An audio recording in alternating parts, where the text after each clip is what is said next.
Hello, everyone, and welcome to another episode of the Board Game Mechanics. I'm Katie, and with me, as always, is... Hey, everybody, what's going on? It is Jason. I hope everybody had a wonderful Christmas. Joyeux Noël, depending on where you're from. Is that French? Yes. Oh, yeah, I don't speak French, so... Merry Christmas, I guess, is what we say in the good old US of A. Yeah, we had a great Christmas. Our kids had a fun time, I think. I'm never sure. Yeah, I think it was fine. It's as fine as it's ever going to be, I think. Considering Santa brought a Polaroid camera and no film, so that was a good move. Yeah, Santa's not the best sometimes. Some things slip through the cracks for Santa. Yikes. He's got a lot of kids, a lot of things to remember. Oh, boy. But I hope everyone had a wonderful Christmas and Happy New Year! Well, I guess when this drops, it will be New Year's Eve, so looking to say goodbye to 2021 and hello 2022. Yep, can't be any worse. Stop saying things like that. I guess that's true. Knock on wood. I don't know if anybody has any New Year's resolutions. I always conceptually think about resolutions, but don't get too specific because I can never hold myself to them. Yeah, I don't even try, so I'm not even going to pretend. I always try to make new board game resolutions, like don't judge a board game by its cover, give space games a try, but I don't really want to, so it never works out. I'm still going to do it. I eventually am forced to play games I don't really want to, and I like them often. Yeah, that's true. I mean, I'm a little more open-minded than you, but yeah. I know. One of my resolutions, I think, is to make more board game videos this year. I'm going to do it. Just got to find a good schedule, or I just got to go for it. Yeah, it sure isn't during the 2 weeks we've had off for the holiday vacation, because there's no free time during any of that. No, there hasn't. With our kids home from school, it's just and holiday preps and seeing everybody, it's complete insanity at our house. Absolutely. Once they go back to school on the 3rd, I'll be able to breathe. I'm just going to bask in the silence on that Monday. I got to get ready for my next semester. Thankfully, I have a week by myself to plan a whole, 4 months in, because I could not do it this week. Well, speaking of getting ready for the new year, I've got some crowdfunding news, and some things are starting to look up on Kickstarter. It's still not great, but it's getting better. I mean, like I said before, it can't get any worse, right? Stop. Yes, it could. Keep knocking on wood every time you say these ridiculous things. So the first game might sound familiar, but because it's the name of the band. And this first game I found on Kickstarter is called Flack of Seagulls. I ran so far away. Yeah, that is not it. Flack of Seagulls is actually this card game with seagulls on cards. Possibly a flock of them. There are different kinds of seagulls. Some of them are wearing outfits. Some of them are dressed like pirates. Some of the cards don't even have seagulls. They have food that a seagull would take. So this is very much kids game, kind of along the lines of Slapjack almost, mixed with maybe Happy Salmon. I don't know. It's a little bit of an interactive card game. So everyone is trying to collect. You're trying to collect all the cards as one person. And so in doing so, you're going to eliminate other people. So the idea is when you make a misstep in this game, you lay 3 cards down, and that diminishes the cards that you gain. So if a pirate seagull gets played, everyone has to yell parlay, and the last person to yell parlay puts 3 cards in. If you have 3 seagulls in different colored costumes come out in a row, you have to slap the deck. The first person that slaps the deck obviously doesn't get punished. Everybody else put in 3 cards. If good food comes out, like fish and chips, then you want to slap the deck for that good food. However, there is bad food, and bad food looks kind of like good food, but just a little tiny difference. So a little tricky. It's just kind of a fun, silly game with silly seagull art. So if you're interested in like card games and really simple card games, maybe you want your kids have driven you nuts with Slapjack, Uno, or Old Maid, this would be something different. So check out Flack of Seagulls. There are 6 days left on that Kickstarter, and the deck of cards is $21. Yeah, it sounds like something that Rory would like. When you were talking about it, I was like, this sounds like something she'd want me to play with her every single day. So she totally would. She usually plays card games with me, though, so... That's true. I get to dodge those bullets, I guess. I would end up playing it 20 times in a row. It's slightly better than War, but fairly similar. Yeah, it sounds like it. The next game is also a card game, but one that is way more in my wheelhouse because of the art and the theme. And this game is called The Big Shuffle, a film noir card game. I love film noir. I love that like gritty detective femme fatales, like mobster. I love that kind of theme. Art, like really great artwork. And that is what this game is about. You're kind of building your own film noir, basically. You get like a classic noir character, like the detective or the femme fatale. Forget who some of the ones are. And they each, I think the mob boss, maybe. They each have objectives. So like your role gives you some agendas that you need to complete. And once you've completed it, that's the end of the game. So your character also has like some unique player abilities.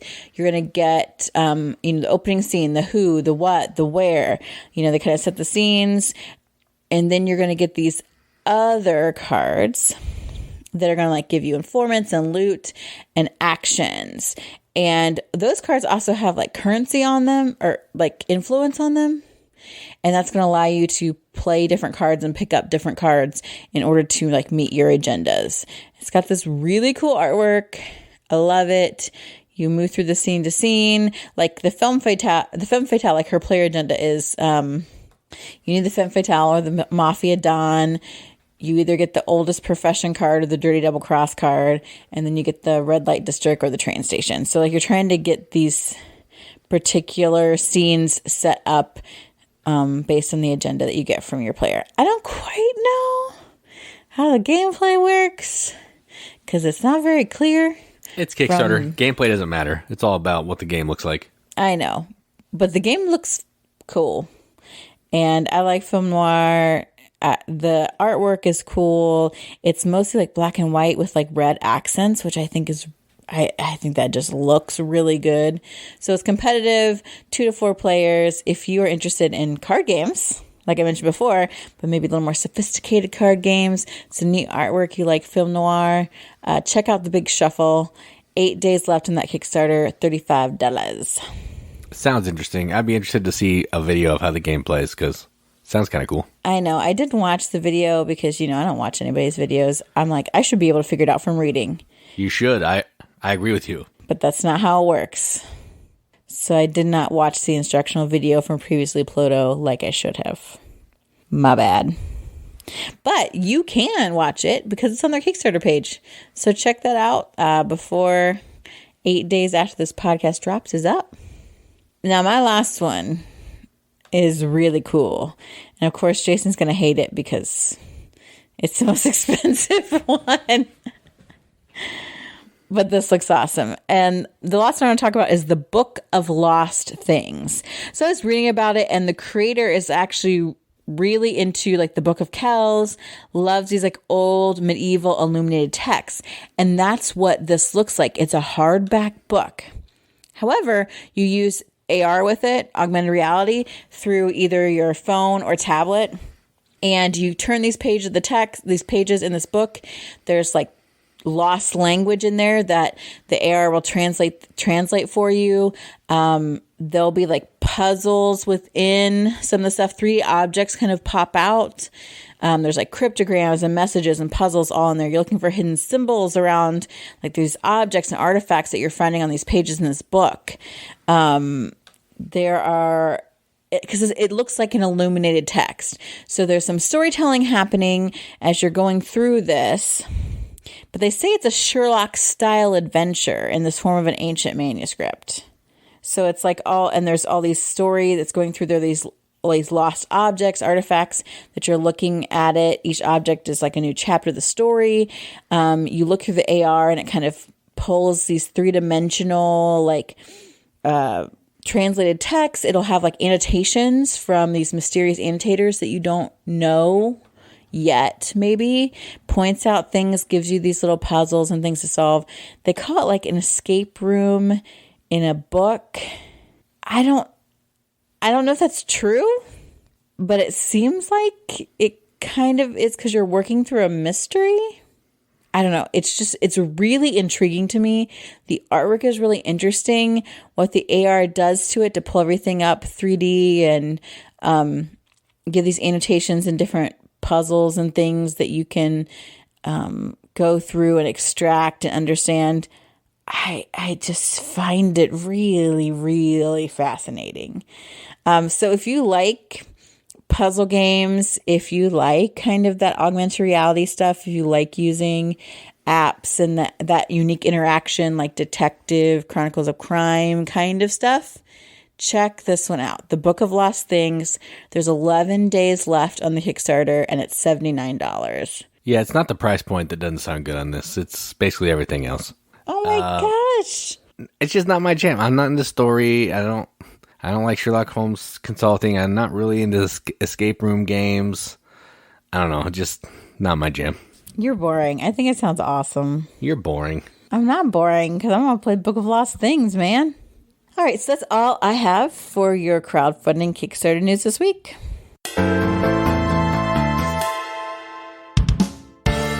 All right, so now we're going to talk about some good stuff. We got some games that we were able to play over the holiday week, whatever you want to call it, the holiday period. And one of the games that we're going to talk about is a game that I got for Christmas that we played with Tim from the Board Game Rundown. He brought out this game that was impossible to find, and he's like, hey, you need to play this because it's amazing. And then good luck finding it because you're never going to find it. Well, joke's on you, Tim. We got one. And that game is Lords of Vegas. So this is a game effectively about building out the Las Vegas Strip, the new strip. And you're basically building different casinos. You may have to merge with other casinos and take them over. You're trying to become the boss of the casino because it gives you some more options and some points.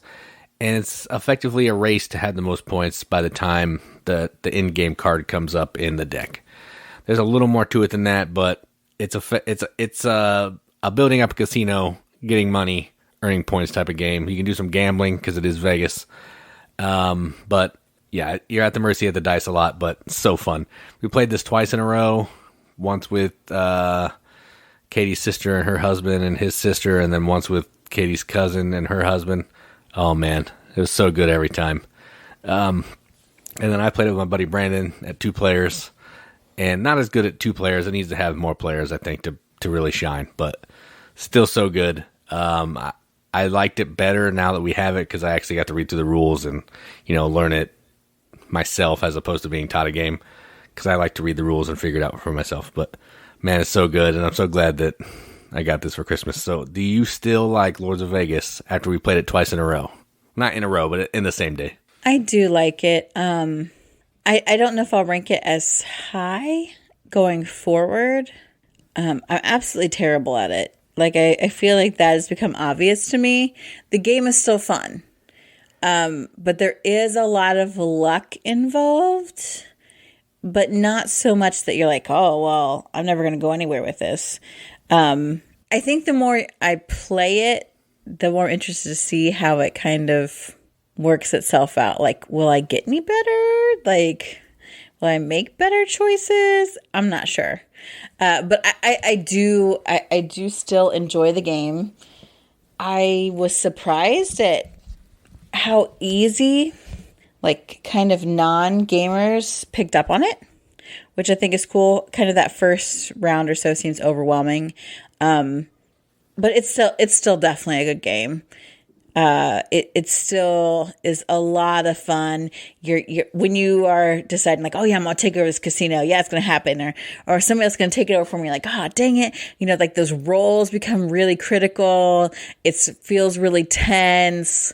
Like, there's just a lot of like tense and fun and like exciting moments like, oh yeah, I'm going to make this casino green. And then the next card turns out to be green. You're like, yeah, it pays off right away. Like there's some really like fun kind of moments like that. Like those like make or break moments that I think makes a still a really compelling game. Even the fact that money has like Vegas entertainers is super fun. It's annoying that it's paper money, but still, like, there's so much fun stuff to this game. I really enjoyed it. Yeah, I can't wait to play it again. Lone Shark Games was actually having some wicked sales on some expansions, and we picked up a couple expansions for the price of one, which is so cool. So I can't wait to bust those out and just, add a little bit more to the game. But I'm more than happy playing the base game as it is because it's so much fun. All right, so the next game we played, and the last one we're going to talk about today, we also played with your cousin and her husband, and did Bella and their daughter played this one? I also played it with my aunt. Oh, that's and true. My cousin for like a while because you weren't. I don't know where you were. I was at band. Oh, you practice, were I think. when you were at band practice, and we played it like 6 or 7 times in a row. Nice. The game is called Bang the Dice Game. I only played it once when I played it, so Katie played it a lot more than me this time. But we've played this a lot of times. It's not like a new game, but we haven't played it in a while, so we figured we'd talk about it. So Bang the Dice Game is the dice game version of the card game Bang. And the biggest difference is it's dice instead of cards, and the gameplay is a whole lot shorter. You can play a game of this in, 15 minutes, depending on what kind of dice rolls come up and all that type of thing. So it's the same type of deal. There's going to be a sheriff. Depending on the number of players, there's going to be a number of deputies, outlaws, and maybe some renegades.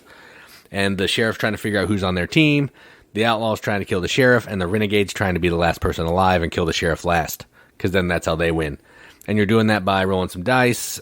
Different die faces could blow you up if you roll some dynamite. You could roll a Gatling gun that shoots everybody. Then you're going to have little bullet sides that are 1 or 2. You can shoot people up to 1 or 2 spaces away. And then whatever happens. So sometimes you're at the mercy of what you roll. You can't always, not shoot somebody that you didn't want to. Like, if the sheriff was 2 spaces away from me and I was the deputy and I ended my third roll with the 2, I have to shoot the sheriff. So it's a little bit random, but that's also what makes it go quicker because what happens. And I like this game a lot. I think everybody that I played it with this holiday had a good time. I'll let you talk about the other ones that you played, but yeah, it's a good game, easy to teach and just fun. So I enjoyed it. So now you can go ahead and talk about your 6 games in a row.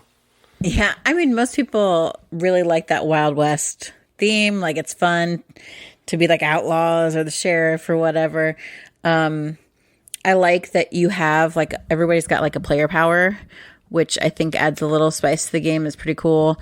It is so much luck though with Bang the Dice Game, which again does end the game faster. Like I was the deputy in the renegade a couple times in a row, and my cousin's husband Jeremy was the sheriff. He blew himself up like 2 turns in a row. I'm like, dude, I'm trying to keep you alive, and you're freaking blowing yourself with dynamite here. That's funny.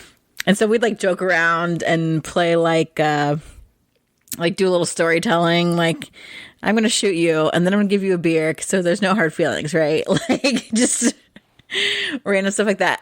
I personally, part of it is nostalgia. I like the card game better because it is more gamery. 100%. It's more of a game for sure. And I think my cousin and her husband would probably enjoy that one as well. But this is much faster. It's much easier to teach to new people. You're constantly moving along. Again, like when someone's eliminated after they've been killed, they're not dead for an excessive amount of time. But also, it's just kind of up to the roll of the dice, what you can do and how things are going to go. Still super fun. Lots of room for like storytelling, which I think is fun. Also, we played it 6-7 times in a row because everybody just really enjoyed it. My cousin and her husband bought this game. Like, oh, we're hanging out with my family at New Year's Eve, and I think they'd really get into this. So yeah, we went ahead and bought it. I'm like, that's awesome. For me, that's such a like ringing endorsement because, we're out there proselytizing to the masses about the board game faith or whatever. Yeah. So when other people buy a game because they played it with us and liked it so much, like to me, that's a huge win. So yeah, it was a good time.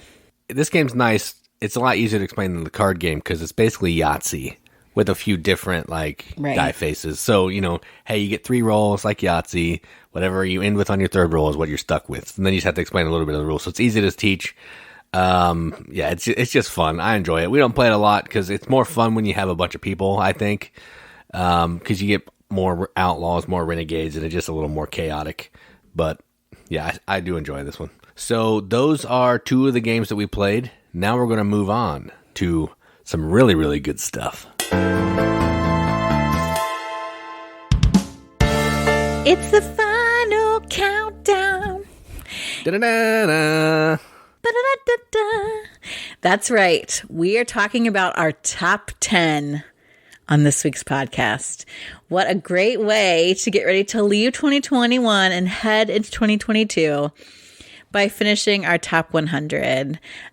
These games are epic. There's actually a couple crossovers on our list. You will hear games that you heard the other mentioned before. Absolutely. These are our style games. All of them, for the most part, heavy Euros. Sorry, people. Yeah, mostly. There are a couple that aren't, but mostly, yeah. Mostly ugly, heavy Euros. Because that's how we roll. So if that's not your jam, why are you listening to us, number one? Turn it off now. But if you're looking for something, like you want to dip your toe into that water, this is the list for you. So, Jace, what is your number 10? My number 10 is a game that I think you've already talked about. I believe. I have. It sounds familiar. And it's called Tekhenu, Obelisk of the Sun. Yeah, I like this game. You talked about it already. This is a game where you're drafting dice around this big obelisk. And based on where the obelisk is situated, is going to put some of the dice in a forbidden zone, some of them in a dark zone, some of them in a light zone. Each of the dice that you take from a certain zone are going to go into this scale that you have, and you're trying to balance that throughout the game. But they're all going to let you do different types of actions based on where you take it from. You may build some temples, you may build some, pillars over in the temple. You may get some in-game bonus cards. You may put up a statue around the obelisk. A whole bunch of stuff you can do. But it's all dice placement and just really, really crunchy. There's only 16 or 17 actions that you take in the game. So you're trying to make the best the best of every action that you get because you don't want to waste one because that would kill you. So this is it's a great game. The more I play it, the more I enjoy it. It doesn't look the coolest other than the obelisk on the table. Everything else is gray and tan, but it's fun. So my number 10, Tekhenu, Obelisk of the Sun. Yeah, this is my number 40, and the more I play it, the more I really enjoy this game. So good. My number 10 is Super Ugly Euro, and that is the Voyages of Marco Polo. This game is so good. Legit. It's really good. So in this game, you are doing lots of different things. You're doing some trading. You are completing some contracts. You are moving around a board and leaving little settlements behind. You have a player power that seems ridiculously OP, but so does everyone else's. That's just what's so great about this game. Multiple paths to victory. It's so good. So in this game's worker placement, you are going to different spaces to get contracts to fulfill, to get stuff to fill contracts, to move around the world. That's not the world, but the map, I suppose we could say that. Is there anything else that you can do? You can get money, fulfill contracts, get resources. Yeah, that's it. that. Yeah, that's it. That's the crux of it. And the money becomes important is the fact that you are not really blocked out of a space, but you are in that you have to pay if someone else is already there. and you may not have the funds to pay. So there's like this really great balance of where do I want to go? Like, how can I do some workarounds? How can I complete these things and get bonuses so I don't have to pay more to go to different places? It's such a good game. It's a really good Euro. It is hideous, but it also has like really great bits, like little bolts of cloth and things. It's a good game. I don't know what to tell you. I don't know who this is by. I don't know any of that business. The Italians, I imagined. And it's their style. It's super good. Obviously it's my number 10, Marco Polo. Yeah, this one's all right. It's all right. Okay. Jab, wink, wink. That being said, we'll move on. My number 9 is another game that begins with T, but this might be one of the first games that we had to begin with T that's like a heavier game, and it's called Tzolk'in, the Mayan Calendar. I think this is this is the Italians as well. I wasn't sure. I just looked at the box. This is a game where basically it's a worker placement game, but the interesting thing about this one is it's got these big gears that are all interconnected on the board. There's 5 different sections of the board all connected to this one main gear. On your turn, you're going to either put a worker down onto a space on the gear, or you're going to retrieve all of your workers back or retrieve a worker back and take the action of the worker that you're taking back. So the interesting thing here is the longer that your worker rides out on this gear, the better the actions are going to be, because you always have to start the worker at the lowest available space on the gear that you're going to. And then as rounds go by, the longer you can keep that worker on that wheel, you're going to get to the better actions and the actions that you actually want to take. So it's an interesting like management of when you're going to put workers down, when you're going to pick workers up, and just trying to get the actions that you want to take. It has some cool crystal skulls in it that I really enjoy playing with. They look awesome, but all the rest of the bits are just like wooden discs and stuff, so the bits are not great, but the board with the gears looks amazing. And the way that the worker placement works is, I've never played anything else like it, and I really like it. So if you haven't played this game and it sounds interesting, check it out. You can find it pretty much anywhere because this game is pretty popular. So my number 9, Tzolk'in, the Mayan Calendar. Yeah, this was my number 68. I've seen some where people have like painted up these gears. I wish we knew someone who would do that because it looks awesome. And I think if I played this more, I need to play this again to refresh how much I like it. My number 9 is a game that was a Grail game for us for a long time. And then they made a new version. And they were supposed to retheme it, but thank goodness they didn't, because that would have been stupid. And number 9 is Pret-a-Porter, or Pret-a-Porter, however you want to say it. I'm going to refer to it as Pret-a-Porter. Pret-a-Porter is a game about kind of managing a fashion design house. And you're doing all the different parts. You're deciding what kind of a collection you're going to make. You're going to enter into a fashion show. You're going to make the actual pieces in the collection. You're going to be hiring employees to do your marketing, because you need to do some kind of marketing to get your name out there, get it to be kind of a known brand. You need people that are going to help run maybe your accounting portions or help you get cloth. So you've got all the stuff. You're going to manage your warehouse size. Lots of different things going on in this game. Super crunchy heavy. Brandon hates it because he has a snowball's chance in Hades of winning this against me. I don't understand why he can't get it, but he's probably better than me. I'm terrible at this game. I love this game. I don't know if it's because I can win it, but again, there's these multiple pieces to manage, and you don't have a super ton of turns. So you're trying to make the best out of what you have to enter these collections in the fashion show. Because again, you're wanting to make good money off of selling, and if it does well at that show, you're going to make this great money, and then you're going to fuel that back into your fashion empire. The new artwork is really cool. I would love to have the original. I don't think it's ever going to happen. But probably not. Yeah, I don't think so. The new one looks dope, really, and I think the theme is cool. I think it's, again, like Rococo. I think it's an underdone theme. I think it works really well as a game. It makes sense, thematic sense to me. These are the things that you need to do if you were going to put out a fashion line. And I think that makes it a little bit easier to teach. Yes, there's still a lot of stuff going on, and I'm not just going to throw somebody into the deep end of this game. But I love that interplay of all those things working together. So my number 9 is Pret-a-Porter. Yeah, I like this game. I'm not sure where it was on my list, but I know I have talked about it. It has to be on my list somewhere. At least I would hope so, but I don't remember you talking about it. I think I remember saying that it's slower for me because I'm terrible at it, and it would be nice to actually be competitive one time. So I don't remember you talking about this at all. Was I sleeping? You probably were. You don't pay attention to me. It's fine. I don't, but I try to at least make it look like I do. Yeah, that's true. You need to check on your list because I want to know where it is. All right, I'll look after I talk about this one. Okay. So my number 8 is, spoiler, not my highest Vital game. There's going to be one more.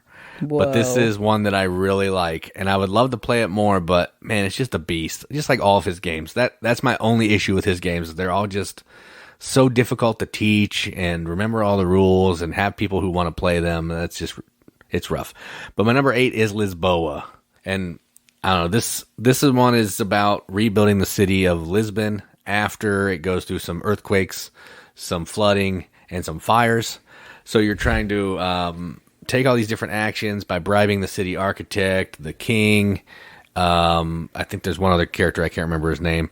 And then they're going to give you special permits to go build different storefronts that are going to trigger a whole bunch of bonuses based on what color road they're on. You're trying to get ships and ship goods and earn money. You're trying to upgrade your cards so you can get better actions that you can take. Whole bunch of stuff going on. I like the way the art looks. It looks like old tile, I guess. That's supposed to be what the art looks like. The tile from Portugal during that time of buildings. It looks like Canadian money? Yeah, it looks like Canadian money, but it's really supposed to look like tiles. But this game has a cool little booklet that shows you what all the actions do in depth. That kind of walks you through them. So that's nice, but still, you still got to teach it. But I love this game, and if somebody knows how to play it, I will gladly jump in and play with you as long as I don't have to teach it. So my number 8, Lisboa. Yeah, this is my number 32, and the more I play it, the more I sort of understand it. So I think it gets better with each play. Absolutely. My number 8 is a game that I know you've already talked about because we discuss why the old version is better than the new CMON version with those dang minis. And that's Council of Four. I think this is another game by the Italians. Shocking. Yes. Yep. In Council of Four, you are putting your settlements across this map. And in doing that, you're connecting these routes, which are going to give you bonuses. In order to do that, you're collecting cards in different colors in order to invoke the power of these councils. The best part is when you boot people out of the councils in the old version, they sit in these little balconies. So you pick up a colored meeple and shove somebody out to put somebody new in. And I like to make, effective noises when people fly out and, all kinds of things. Probably for that reason, I don't win this all that often because I'm too busy booting council members out and making them scream to their doom or whatever, but yeah, because they die. You gotta be for saying they die. I didn't say they died. They're screaming to their doom, is what you said. What do you think doom means? Maiming? I don't know. A broken leg at the very least. I'm pushing them out of the balcony. It's not a tall balcony, but it just feels very satisfying. Just a boop, you're out. I like it. I've played the CMON version, or no, I taught the CMON version to somebody else with these big chunky miniatures for the council members. It's fine. But the game itself, I really like, again, because they're multi-passive victory. You're kind of moving up then also on these tracks. They're going to give you bonuses. So balancing that, using these, are they called apprentices? I don't know. They look like vampires is what I keep saying. Yeah, I don't actually know what they're called. I think they're apprentices, yeah. Dudes in cloaks, because they can kind of allow you with extra turns or to augment some of the things that you're doing. They, getting a good chain together so you keep triggering all these bonuses at once. Great. I don't think it was the last time I played it, but one time I played it. First time we played introduced Michael Corney to it, he like completely whooped us. Like it was embarrassing. Yeah, it was embarrassing. I don't even think I was playing. It felt like I wasn't playing. I was at like 2 points or something. It was bad. I know. It's like, dang it. But he did a great job of stringing together all of his settlements on the same route. It's awesome. I actually kind of like the artwork on this. I think it looks awesome. Yeah. Like almost like a fairy tale storybook. Like there's letters for the different towns and they kind of look illuminated. And and of course there's the little council member meatballs in the old version. In the new version, I'm sure they're really fancy, awesome looking minis. Whatever, Simon. You can have your hunks of plastic. And some people like that. And if you don't want to knock people out of balconies, fine, get the minis. But either way, you need to play this game. My number 8, Council of Four. Oh yeah, this is a great game. As far as Italians go, this is probably one of the lighter games for sure. Yes, it is. I would say yes. It is pretty easy, very accessible. And also, I just want to say this. I know that the Italians are not all one group. I understand that, but it's easier than me trying to butcher all of their names. I can say the word the Italians, and I feel better about that as opposed to trying to say all the other names. So it's either Luciani or Giglio or Tascini. Tascini. See, we know who they are. It's just easier to say the Italians. See, even right there, I'm sure that his name's not Giglio, but well, and also everybody knows I don't know who makes anything, who publishes anything, who designs anything. So, I'm not even sorry. We really should have just called this top 10 the Italians list, because my number 7 is also from the Italians, and it is Lorenzo Il Magnifico. I'm pretty sure that Katie already talked about this one.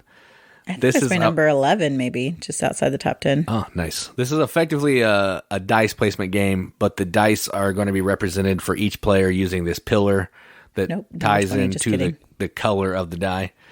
And you're going around on the board, you're trying to get resources, you're trying to get money, you're trying to acquire cards that are going to let you build one of two different types of engines, you're trying to get in-game point cards, you're trying to get immediate, like instant point cards. You might use your special ability cards to help you get some bonuses. A whole bunch of stuff going on in not a whole lot of time to do it, normal Italian fashion. But the best part is the Catholic Church will come and slap you around. Catholics attack in this one, and that's pretty awesome. They do. So it's got the normal Italian DNA of some track that's mean if you don't get to a certain level. They like to do that. But yeah, I really like this game. It's so good. So glad we have it. I'd like to get the expansion sometime when the price comes down, if that ever happens. But just the base game by itself, I have a good time with. So that's why it's my number 7, Lorenzo Il Magnifico. You did get a gift card to a game place, Ah, that's true. I did. That'll make it reasonable. Yeah, that's true. Yeah, this is my number 20. I love this game. My number 7 is not by the Italians. I actually had to look it up. I was pretty sure it wasn't by the Italians, but I looked up who the designer is. I've never heard of this person before. Yeah, I don't think they've done much else. But this game is my jam, and that is Shakespeare. First of all, the theme. I love Shakespeare. Let it be said. You do? I know it's a shock. Shakespeare and Sherlock. Those are my two strong loves right there. I'm working on like my PhD application research. It's probably going to involve Shakespeare. I love Shakespeare. This game is about staging Shakespeare's plays. You've got actors. You've got set design. You've got costumes. You've got the queen that you want to make happy. And you've got tracks. All the makings of a beautiful, beautiful game. The artwork is okay. I kind of like the character cards. They're all characters from Shakespeare's plays. We have the Backstage expansion, which if you like this game at all, I highly recommend. It's just a little deck of cards with, so you've got some backstage, like I don't know, is it a candle? What are you talking about? The little, where you put your extra tokens that you're not using. Yeah, it's just whatever action you want to go to, you sit it next to it. Oh, okay. So what I think is neat about this game is you have these tokens that are your workers, essentially.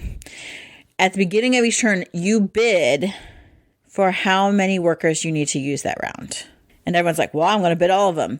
Yes, but you don't get to go as early. The early bird gets the best employees. The early bird gets the best costumes. The early bird gets the best set pieces. So it's that really fine balance of how soon do I want to go versus how many actions do I want to take. Also, when you use certain actions, they're then not available for the next round. So there's also that tension. Like, there's just so many really interesting things about this game. Besides the fact that I just absolutely freaking love the theme. With the backstage expansion, the workers that you don't use can be put to use backstage. And you get an opportunity to maybe get some extra actions out of them. You're moving up on these tracks that are going to allow you to get points towards your in-game goals, as well as the fact that, hey, I want to get points for costuming all of my actors and for making the best set design that I could. And you are also hiring people that are helping you, accomplish those things. It's so good. It's so stinking good. We haven't played it for a while, and I'm very sad, but I would play this anytime. I love it. My number 7, Shakespeare. Yeah, this is good. I don't know why we haven't played it a lot. It plays really well at 2 players. I don't know. It does. And honestly, it's not really that hard. It's not really. Yeah, I don't know. Maybe I don't know. Maybe I need to raise it up on the shelf or something. I don't know. Mm-hmm. All right, so my number 6 is, I'm actually surprised it's this high, but I do really like this game. And I'm surprised. I really like it. It's my favorite Stonemaier game, and this is Viticulture Essential Edition. I really like this game. It's a basic worker placement game where you're using your workers to go around and collect different types of vines to produce grapes, to eventually turn those grapes into wine. You're doing that over a course of either 2 or 4 seasons based on if you're playing Tuscany or not. And the interesting thing that this game has is it's going to give you an option of when you want to wake up in the morning. That's going to determine when you're going to go in turn order.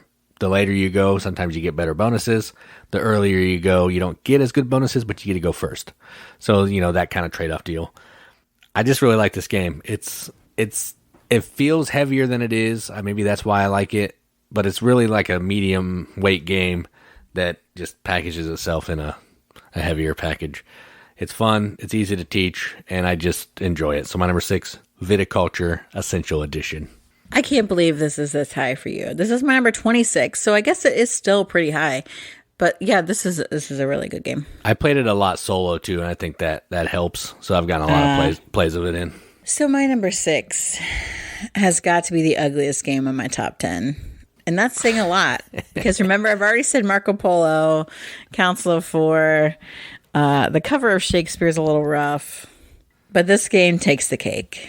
And that is a Marty Wallace game. Can you believe it? Marty Wallace in Katie's top 10. So amazing. Marty Wallace is so good. No, but this game is so good, and that's London. London is a tableau builder, hand management-ish kind of game. You are laying cards out in front of you to kind of build your city of London. In order to do that, you must also pay a card of the same type. So there's multiple card usage. What am I going to give? What am I going to take? And as you're laying these cards out, those cards each have different powers that are going to maybe generate money or points or what have you. But no matter what, everything's going to generate poverty. So you can also find cards that help get rid of poverty, but they're expensive. I stinking love the tension of that. You can also mitigate poverty by placing, I don't know if they're supposed to be settlements or what, but controlling parts of London on a board, which is in the first edition, not the second. You kind of do it in the second edition, but not with the board, and I think it's stupid. But you can fight me if you want. I don't care. I like the board. It just keeps easier track. You can do kind of this underground card as well, where you put underground stops out there and you can get rid of poverty that way and gain points that way. You're just trying to make the most points out of your engine. If you go really big with your tableau, it starts generating a ton of poverty. If you go too small, you're running it all the time and you're still generating poverty. So you're really finding this great balance between using your cards effectively, being really efficient, but basically just trying to have less poverty than at least one other person. Because the person who has the most poverty? The least poverty, all their poverty goes away. Which, even if you have more than them, if you don't have that much more than them, you don't keep that much poverty. So, there's so many good things about this game. Now, there's coins, and they're like flimsy tiddlywinks, and the artwork is crap. It's just like basically browns and grays on cards, a lot of fog, a lot of smog. Clip art. It's clip art is what it looks like. Yes. But the gameplay, genius. I stinking love it. I don't understand why Marty Wallace has to make all these dumb other games about like, let's build a railroad and let's put coal on it. No, you don't need that. Tableau building's where it's at. My number 6, London. Katie loves brass. Shit, I do not. Yeah, London's good. I think I talked about it earlier. I do like it. You did. My number 5 is not even my highest Stefan Feld game, so there's a little bit of a spoiler. And this one is called Merlin. I love Merlin. It's so good. We have the Arthur expansion as well. And effectively what you're doing in Merlin is you are moving around this rondel. You're rolling dice. And then based on the number of dice, the pips on the dice is how far you can move your character around this rondel. So it's kind of a roll and move, but you can manipulate die faces with these apples, so you can basically adjust it to whatever you want. And you're always going to have 2 or 3 dice to look at, some options. But then you can also have a Merlin die that everyone's sharing that is going to let you move forward or backwards to get even more options of spaces that you want to go to. And you're trying to, I'm trying to remember what the base game has and what the expansion doesn't, but you're trying to fulfill these contract cards. You're trying to get area control at these different locations in the board. You're trying to get shields to defend yourself against attack of people breaching your wall. You're trying to get flags, because if you can get a bunch of flags, you can get some points. So normal Stefan Feld, you get a lot of points, but you don't get as many points as some of his other games. So that's a little weird, but this one's really good. It has a lot of nice colors, really nice production. And if you're a fan of Feld and you want something that maybe feels a little bit different than some other Feld games, I would say give this one a shot, because it does feel a little different, but still enjoyable. So my number 5, Merlin. Yes, this is very good. Yeah, it's pretty good. I agree with you. My number 5 is not Merlin. It is another game by the Italians. The Italians are back again. They are back, and this game is Newton. Jason already talked about Newton. So in this, you're kind of a fledgling scientist alongside the likes of Sir Isaac Newton. You are doing a lot of things, admittedly, in this game. You're moving up these tracks as you're making discoveries. You're moving around a map, possibly, to find, I don't even know why you're going around that map. You're picking up something. Gosh, it's been a long time. You're visiting different locations to get like basically research points, which basically means you're like taking tiles or putting down cubes or something. Yeah, it's like you want to go there to get some things there. You're also doing things on a personal player board, like working through like adding to your bookshelf, which is going to give you points in like different combos of ways down once you complete like rows and columns, which I think is really interesting. So much stuff is happening in this game, and I love that, because that means that you can, go your own way, legitimately. Go your own way. Yeah. Because maybe you're doing really well on like moving around the map, or maybe you've got like yes, you need to do some of all of it, but you can kind of specialize in a certain area if that's really working out well for you. And so for me, a lot of games are making the most out of what you get, whether it be rolls or cards or whatever. Newton also has this really kind of unique way of choosing your actions. It's not really a deck builder, but you have a hand of cards that are your actions. And at the end of each turn, you have to retire, essentially, one of those actions in a placeholder on the board.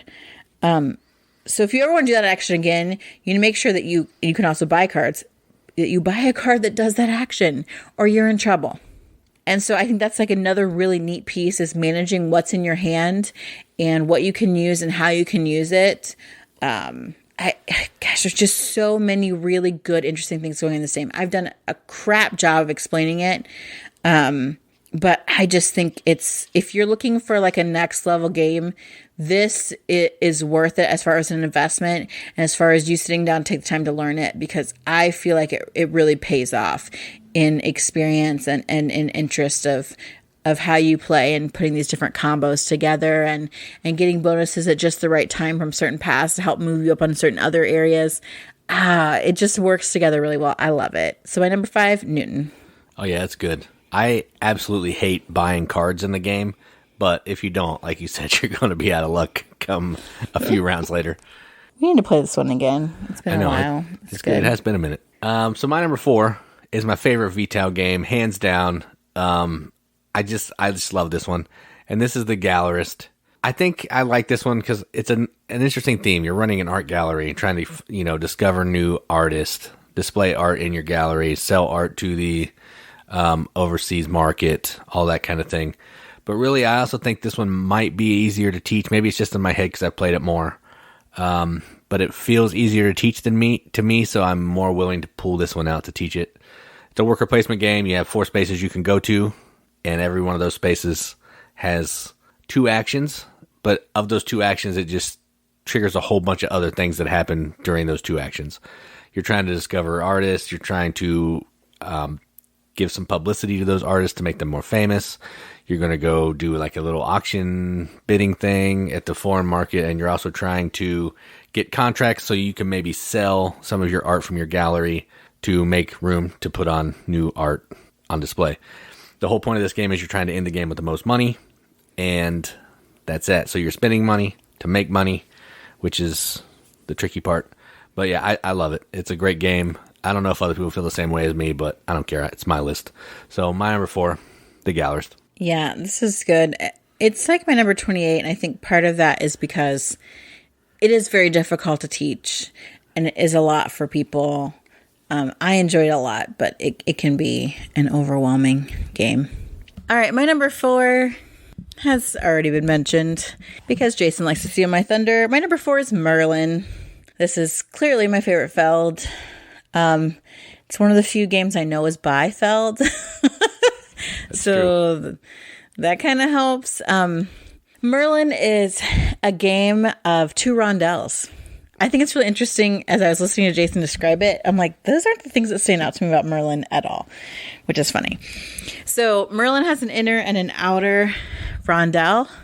The inner one is where you move Merlin around.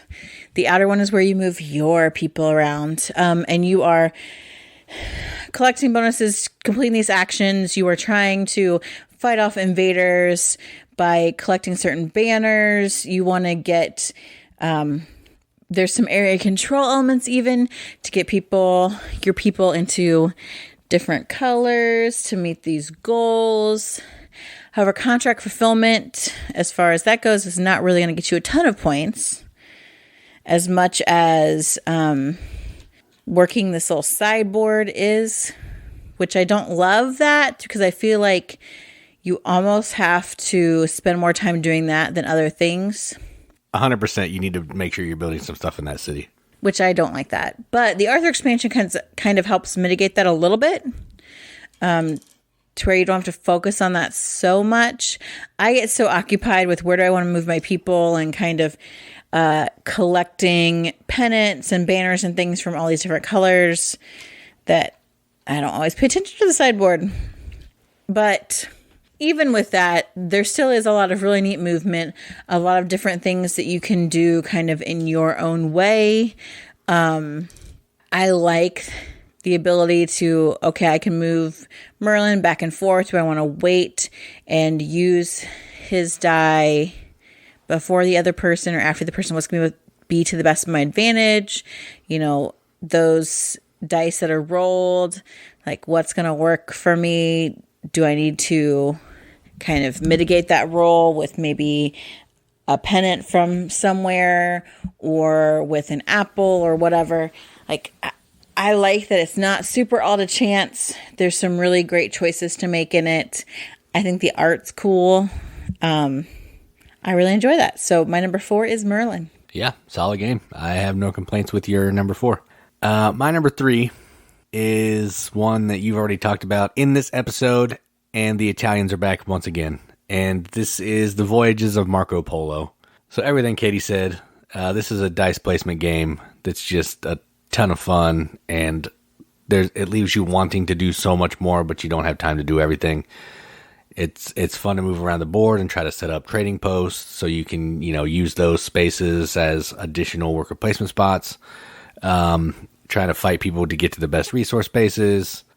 I like all of it. I like fulfilling the contracts, collecting the camels, getting the different resources. It's just so good. I'm not going to say too much more about the Italians, but I do really like this one at number 3. So my number 3, Voyages of Marco Polo. My number 3 is not by the Italians. It's a newish game. There have been there's been at least one reprinting of this because this game is so good. It's like short print runs. It is like Down the Abbey, the board game, and that's Obsession. I am so into this game, and it's a lot to set up, and most people get overwhelmed by the setup when the gameplay itself is not that difficult. So in Obsession, you are the member of a house that has fallen into disrepute a little bit. Your reputation's not what it used to. Your money's not what it used to. But there's a chance that it could be what it once was. Some rich orphans have come to stay with their aunt in the neighborhood, and they could help put some money into your estate, and they could help repair your reputation. So you're going to try to win them over to your side. You do this by hosting events at your estate. You must also then staff the events. So you are using these adorable different kinds of servant meeples that you need for different activities. You also have cards that are people that you need to invite to these events. Those people can help repair your reputation. They can help bring you in some income, or they could do the opposite and ruin your reputation because they're a gossip. Or while they are rich, wealthy socialite, they're an American. And wow, that just is going to maybe up your money, but ruin your reputation. So you want to get more guests, get better guests with more reputation, guests with more money, while getting rid of maybe the less savory guests that you might have starting out. As you're building your reputation, you're increasing your estate as you're trying to attract the Fairchild's either brother or sister to spend time at your place, which will help restore your family's name and fortunes. I love that. Full of lots of interesting choices and how you can use staff and restore staff. It's so thematic. It's really fun. Setup is kind of a bear, but the gameplay is so good. I would play this more if there's an easier way to set up. I think part of it is because Jason, for some reason, feels the need to cram everything into one box all the time. Takes up less shelf space. That's true, but it also makes it more difficult to set things up when everything's all thrown together. And I don't know, wait, we got to take out so many tiles because we have these people, or, we don't want to play with those tiles. I'm like, why? Yeah, that would be annoying. It is annoying. Jason has told me that there's supposedly a big box for this. I don't know where it is. I reached out to the guy. We had the big box. So, yeah. We need a bigger box. a big box. A big box. Because if I'm the one playing it, I'm just going to go in and restructure it and take stuff out and put it somewhere else in a separate box or something. Because I can't with this. It's good. I love it. There's certain player powers and things based on which family you are. I think that's fantastic.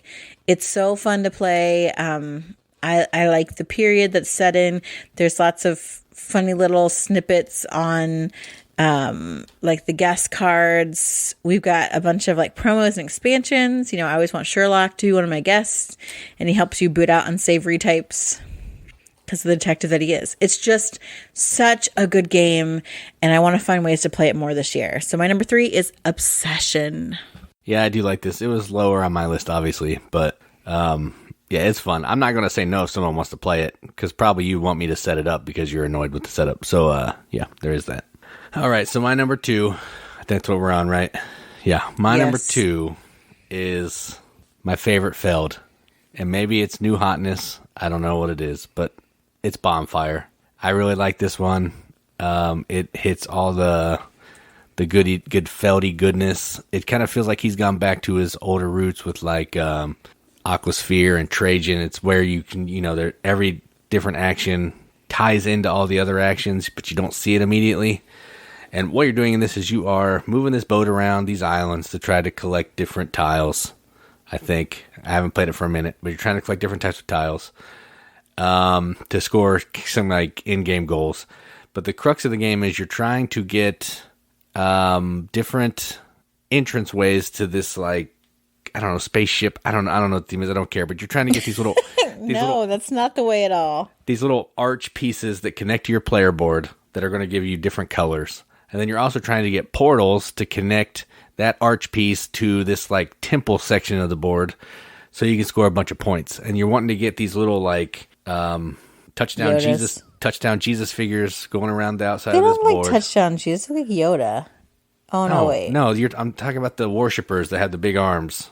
They look like, yeah. So you're trying to get those to go around the outside of the board and get them to go down into the temple to score a pile of points. The farther they can get around the board, the more points you're going to get. There's a lot more to it than that. You're also using these little like Yoda people to go out into the main board to give you some kind of bonus when you achieve some kind of goal. The way the action selection works is this little like tile grid thing where based on where you put this tile, if it connects to other pieces of the same color, you're going to get a whole bunch of these action tokens of that color. And then you have to spend the action tokens to take every action that you want. Awful explanation. I do apologize. But if you've played a Feld game, if you played Trajan, if you've played like Aquasphere, this has some of that DNA in it. So what I was trying to explain should kind of make sense maybe if you think about those two games. But my number 2, Bonfire. The first time I played this, I totally hated it. The more I've played it, the more I like it. But it's only as high as like number 69 on my list. Because there's some really annoying things about it, in my opinion. But I mean, that's most Feld games. He has some annoying stuff in all of his games, I think. I just don't understand why it's so high for you. I think that's fake news. I don't know. I told you it's probably new hotness. I just really like it. I would play it. I would play it more. Again, it's a pain in the neck to teach. This is one of the harder ones to teach, I would say. Yeah, there's a lot of weird stuff going on, and like the theme does not connect any of it. There is no theme. I mean, there is a theme, but how it works with the game, I have no idea. Your little like gnomes want to light the old bonfires for the gods, and that has nothing to do with how you play the game at all. Yeah, I know. Well, you're trying to connect those things so they can get the bonfires lit. I guess that's true. My number 2 is no surprise, and this is the Italians, I'm pretty sure, right? Oh, yeah, 100% Italian. I've loved this game for a long time. We have the newest expansion, and I haven't even played it yet, and that's sad. I've got upgraded components for this game. I love this game. My number 2 is Grand Austria Hotel. What? This is your number 1 last year, you traitor. No, it wasn't. Yes, it was. No, it wasn't. My number 1 last year is my number 1 this year. Spoiler. I don't think that's true. I think you need to go back and look at your list. I think you need to go back. I'm almost positive. I'll check after I talk about Grand Austria Hotel. No, I'll check. I'll go back right now. You talk about it. I'm going to go back. All right, great. So in Grand Austria Hotel, you are running a hotel. Imagine that. You're doing this through like a group. This whole big bunch of dice is rolled. Whatever number the dice is, that corresponds to a certain action. And however many dice are there gives you the power of that action. So on your turn, you're taking a die and you're going to do the action that it's associated with. You can gather different kinds of resources to fulfill the needs of your guests sitting at tables in the lobby of your hotel, you can open up bedroom or like guest rooms for these guests. You can move guests into them. You can close the rooms. You can hire new workers for your hotel. They can help it run more efficiently or help you gather your own resources. You're also trying to move up on this track so that the, I don't know, hotel overseer doesn't come and slap you around. I forget what the name is. It's not the Catholics. It's not the Catholics. They don't attack in this one, but it's somebody else. I don't know. Hotel overlord, Grandmaster Hotelier. I don't know. Whatever his name is, whoever it is. So there's like that balance of I want to do stuff in my hotel. I also want to kind of make sure I'm keeping everything on the straight and narrow on this track. A lot of things to manage, but I love that. And making the most out of the dice that are out there. You don't have that many turns. You're just trying to do the best you can, man. There's bonuses for closing certain types of rooms, for like completing orders for certain types of guests, like just lots of really great things going on in this game. And again, you can go about, like making your points in whatever way works for you. I mean, yes, it's taking guests, completing guests, and putting them in rooms. But do you want to do that through like employing a bunch of people and having them do the work a little bit differently, or going really far up on the Grandmaster / Hotelier track? That'd be a sweet track. It would be. Just lots of different things happening. I don't think the artwork, I kind of like the artwork actually. Is this Clemens Franz? I believe so, yes. It's not terrible. I mean, it's not great, but it's not terrible. And of course, like I like to play with all the upgraded pieces that we have. And now there's this new expansion that adds this whole another thing where people are dancing. And I can't wait to get into that. My number 2, Grand Austria Hotel. All right. So I don't want to tell you that you were right, but everyone knows I'm obviously right. I guess I thought I must have missed last year because I must remember the year before that, because I know my number 1 has fallen a lot from a couple years ago, but we'll not go into too much more after that. So my number 1, Katie stole my thunder, Grand Austria Hotel. It was my number 1 last year, and I know that because I just looked it up. So this is, everything Katie said about this game. It's great. Just playing the base game, drafting the dice, opening hotels, getting people in hotels, or the hotel rooms, getting them fed and some proper drink to score points, keeping the Emperor happy so he doesn't come and slap you around. The Emperor, that's who it is. Yeah, I just didn't want to spoil my number 1, so I kept that to myself. Yeah, it's a fantastic game. I played through this expansion by myself just to learn it, and it's going to be good. It's going to be cool. There's some cool mechanisms in there that I don't think they're necessary. The game is fine by itself, but it's going to add some cool stuff, so I'm excited to play that. But just base game on its own, this is a fantastic game, and I love playing it, at least at 2 players. I don't want to do the 4 players because it takes too long, but solid game. So my number 1, Grand Austria Hotel. I feel like you should have done more fanfare to be like, my number 1 game of all time for 2021 is Grand Austria Hotel. What? Like that? Sure. So my last game, my number 1 game of all time, is the same this year as it was last year, as I have already proven to Jason. And that is Coimbra. It's another game by the Italians, I'm pretty sure. Yes. It overtakes Grand Austria because it actually has a potential for engine building, which I really love in a game. So in Coimbra, Jason's mentioned it before. I'm not sure where on his list it is, but I know he talked about it. I think it was number 11. Tracks the Euro game. In this game, which is really cool, all the different things it does. You are bidding to take cards using dice. Dice of different colors. They roll out in different amounts. They become yours. You use them to get these cards. Cards can do lots of different things. Some of them do many things. They can give you some immediate bonuses. They can give you some end of game points. They will all move you up on a certain color of track. So you're moving up these like 4 or 5 different tracks. They're related to cards, related to other things. You're balancing money versus like, what is that? Reputation or military or something? Yeah, one of those two, yeah. So you've got these kind of 2 types of currency that you can move through. And you want to have some of that so that you can actually afford the cards that you're going to try and bid on with these dice. At 2 players, there's like there's some dummy die amounts that go in that kind of make, I think, the bidding part really interesting that you don't get with multiple players. But again, you have other people, bidding in different ways. And you're really making the most of the cards that you get. And you can play that in a variety of ways. Like Jason loves moving around this map and kind of taking, putting people at these different towns that give you bonuses and kind of there's set collection happening there. There's special rewards, which I like as well. I like to do kind of engine thing where if I get a certain type of card, it's going to give me these different bonuses. So I start collecting those, or if I specialize in one color, but that one color allows me to move up on a different track color, then I can work both those angles. Like I like kind of the complexity of this game and yet the simplicity of this game. Drafting dice, bidding to draft cards, and then doing the result of the cards.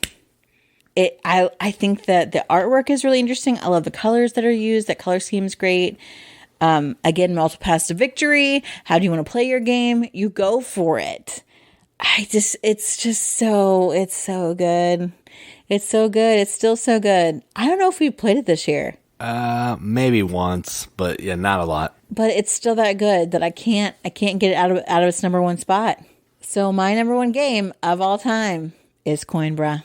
Yeah, it was number 13 on mine. I just looked it up. So there you have it. Our top 10 games of all time as of 2021.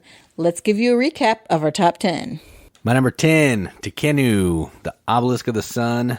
9, Tzolk'in, the Mayan Calendar. 8, Lisboa. 7, Lorenzo Ill Magnifico.